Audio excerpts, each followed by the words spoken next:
halfway there, my friends. Hello, everyone. My name is Gina. If you're brand new here, I'm the creative here on YouTube behind Create and Daydream.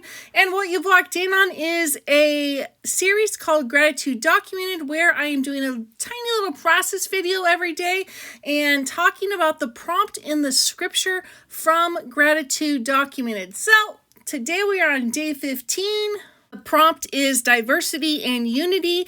And the verses are Romans 12, 4 through 5. And I did not mention this is an illustrated faith project. If you're brand new to my channel and do not know what it is, you can go back and watch all 14 days ahead of this. Okay, so my card is basically a paper crafting card today. What I did was I found this little envelope that I was going to use for another project that I had put the numbers on. I didn't use it. It literally fits onto my ring perfectly. So that is the vellum envelope. It was pre-done. I decided to put the card inside of that.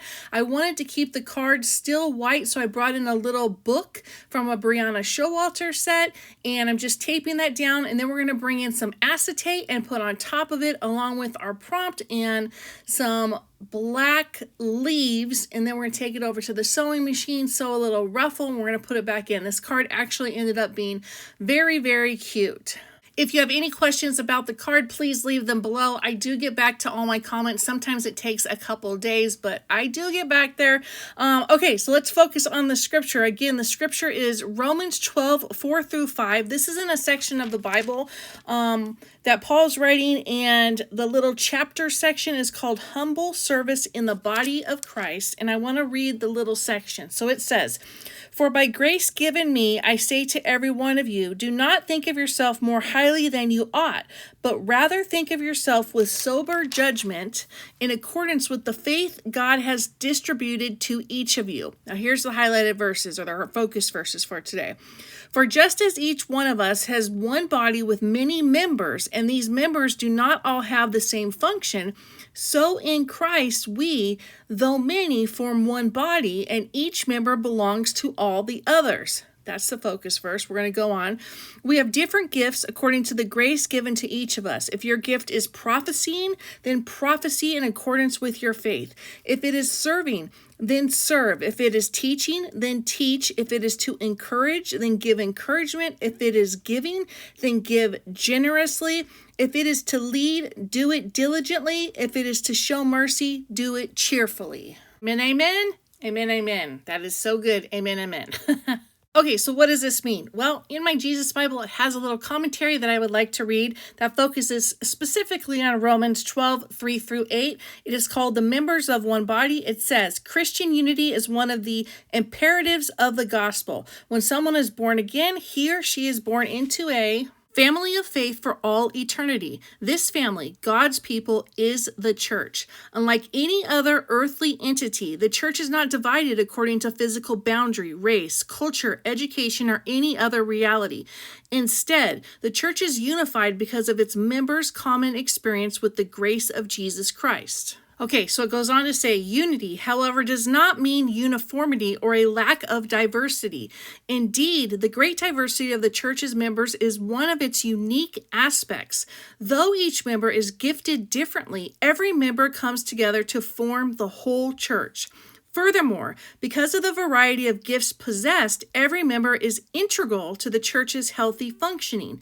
There is then no member greater than another, just as there is no part of that body that would boast over its position. The proper response of the Christian is to love and value the other members of the church because of their essential contributions to the health and well-being of the church worldwide." Boom, that is so powerful. Let's go.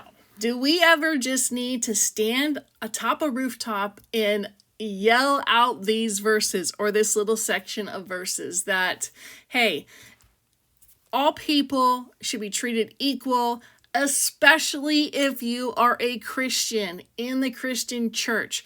My pastor once said, he's the pastor, and I believe we all look up to our pastors.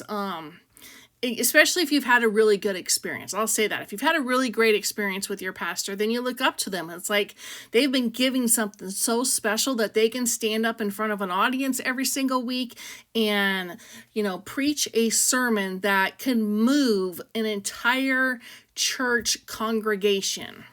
To get to the point is he basically said, I'm no different than you. I just have a different service that I'm conducting each week.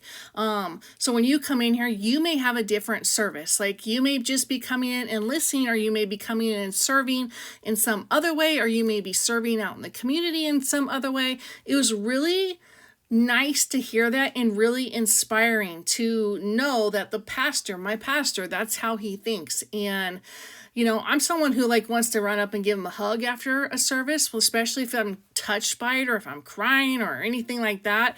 And he's like, no, he's like, you're just as much a part of this as I am. And that's just something that we need to take over from Christianity and put it into the real world, that, hey, we are all meant to be created equal. I know our world is not like that in any way, shape, or form, but that is how it's supposed to be.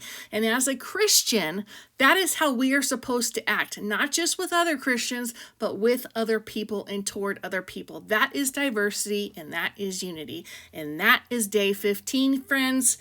Look how pretty this card is. It has acetate, it's on a vellum envelope, and it has clear sticker paper. So use all the different types of things. I'll be back tomorrow. God loves you. So do I. Bless up, my friends. Bless up.